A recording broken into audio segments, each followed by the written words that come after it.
according to our own professor of literature, May Oshundere. In the intricate dialectics of human living, looking back is looking forward. The committed writer is not just a rememberer, but a reminder.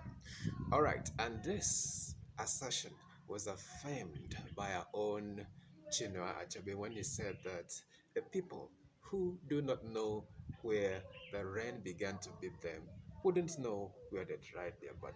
This is how I'm welcoming you rather to this last episode of Literature for West Africa on Etzmus TV. Today, my name is still Kiliki Okafor Gochuku Amos, and this program has been brought to you by Etzmus Enterprises in conjunction with Imo State Government as well as Eustabel International School and Andrews High School. And it promises to be interesting and informative as usual. Okay, so we advertised on our handle that we're going to be analyzing Sesum Heaney's The Game. You know, he's one of the most unpopular poets in our region, but he is most strikingly and surprisingly, a novel laureate of literature. Have you seen it? He's just unpopular in Nigeria, but he has achieved quite a lot in the field of literature. Okay, so digging, all right?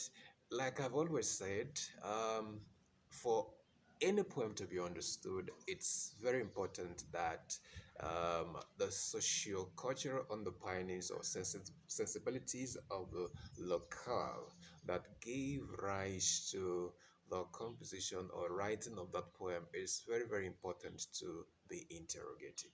All right, so having said that, it's important for us to find out who Sesum Hini is, okay, and what inspired his poetic ovary.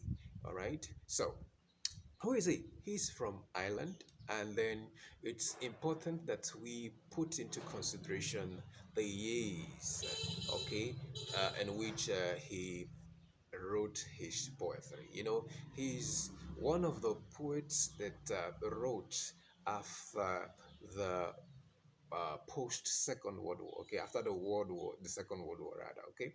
So, and because of the overwhelming destruction, all right, that the society generally grappled with after that humongous destruction of the Second World War. All right, they, the things that arose as a consequence of that war was one of the things that inspired, all right, the writing of this poem. So, before I continue, I would like to remind you to please uh, make sure that you support what we're doing on Edsmus TV by subscribing to this channel so that you get all the updates that we bring to you, and also take a hold of our materials on Amazon Kindle. That's the books that I have written, which include Torn Apart, Spyrogyra, Strewn, Rise from the Rubble, Mary and Kobo, and other poems. They are all on Amazon, only on Amazon Kindle. I bet you, if you're a school owner, it will help you a lot. Help you school. It's very cheap. Okay. All right. So, what are the historical, underpinnings that gave rise to this? Now, remember that after that humongous destruction as a result of Second World War, the Irish society was also plagued with a very ferocious famine, right? That ate up the agrarian firmament or the agrarian arable lands in Ireland. So have you seen it?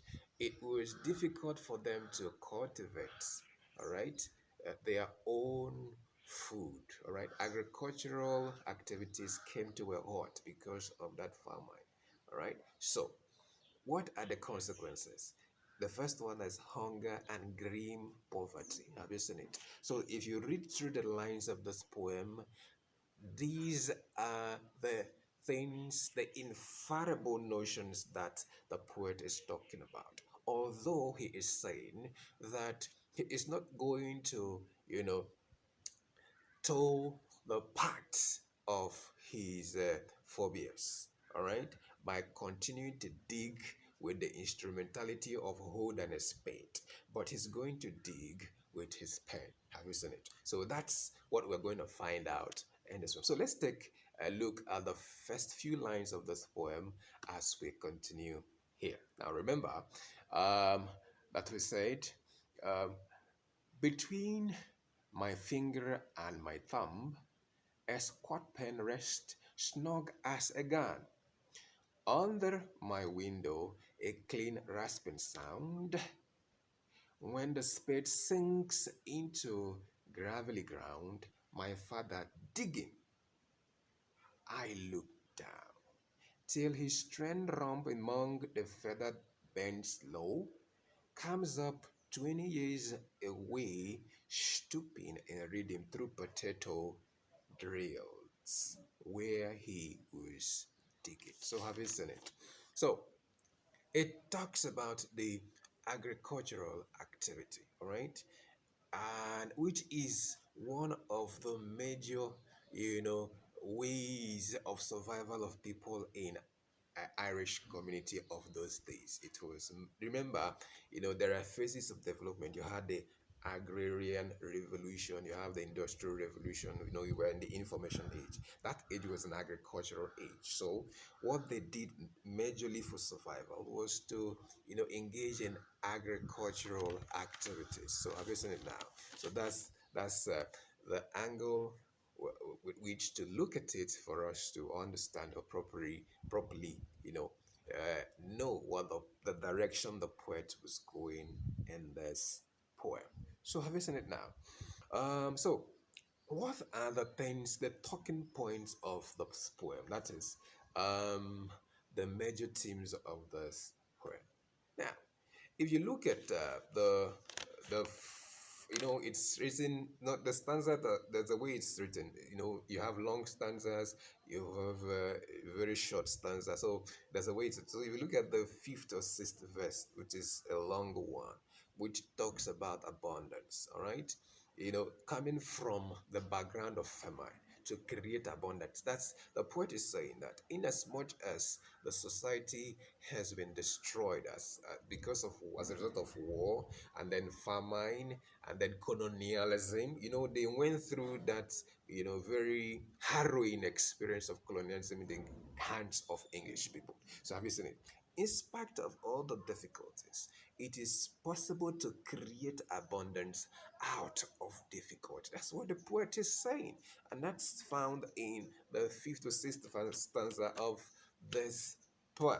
Have you seen it? That is, it's possible to, you know, regenerate, to have a regeneration of the society, not just the agricultural system, but the entire social framework, the entire apparatuses of the society can begin to work again, even after going through a comatose, um, experience or situation. So have you seen now? So poverty, which was what most of the social actors of that society was experiencing, could be overcome if they make a conscious effort to walk in that direction. That's the first poem of this, the first theme of this poem, that abundance is consciously created irrespective of the social dysfunctionality of our society. That it is the individual who is responsible for his own lot and state and status in the society. It's also gratifying to note that the second theme to note from this poem is that the writer is saying that that poetry is a major tool of, putting down the experiences of the society so that it will be passed from one generation to another. Remember, they said a society that does not know its history is a society that's heading towards doom, because you learn from history so that you build up your society and you wouldn't make the mistake that your phobias made. So have you seen it now? The poet is saying that that poetry is a very veritable memorabilia, all right, an enduring memorabilia. This reminds of what Shakespeare said, all right, and shall I compare you to the summer's day, that his love lives on in the lines of poetry. So the Irish society, which the poet wants or desires to have, lives in the lines of the poem, all right, that called Digging, rather, the poem called Digging apotheosizes the kind of society which the point, envisages for Ireland. Have you seen it now? Very, very interesting. Very, very interesting, my people. So it's also important that we look at, we just oppose this poem to, the phases of literature. What do I mean by that? The doctrines that held sway in the development of English literature, which talks about the uh, doctrine of Romanticism, which has to do with the glorification of the fauna and flora, all right? Agricultural activity. Romanticism came up as a result of the excessive use of obscurantism, right, in literature. That's why Oshundere said poetry, became a way of communication. All right, man making meaning to man. So have you seen it now? He moved from that domain of difficulty to the domain of humane uh, dictionary language. All right, where someone can read poetry and then understand very easily. All right, what the poet and the poem is talking about. So if we are going to look at the figures of expression and devices used in this poem, it's also important, all right, that we look at mm, the structure of the poem. But before I do that, it's also important that I remind you that this is brought to you by Itmos TV, all right, which is owned by Itmos Enterprises, and we are supported by Imo State Government and Eustable International School as well as Emirates High School. All right, these are our partners. Okay, so we are looking at the figurative expression and devices. First, in the first stanza, you find the use of simile. All right. In the second stanza, you find the use of allusion and euphemism. All right. And then it's also important that we note that though it's divided into stanzas, it has no rhyme scheme. Okay, it has no rhyme scheme at all. Okay. So having said that, in our last line to conclude this interrogation of Seamus Heaney's poem, again, that hard work cannot be replaced by any short or quick fix. All right, that there is no magic that anyone can do to change any situation. It has to come through the things of hard work. It's a celebration of hard work and acceptance of responsibility. That's the overall message and the underlying message that the poet is preaching in this poem. All right, this is where we're going to be drawing the curtain today. My name still remains MC Likiliki, also known as Okafor Gochiko Amos. And this is a production of Edsmus TV. Till I come your way again in the new year, bye for now.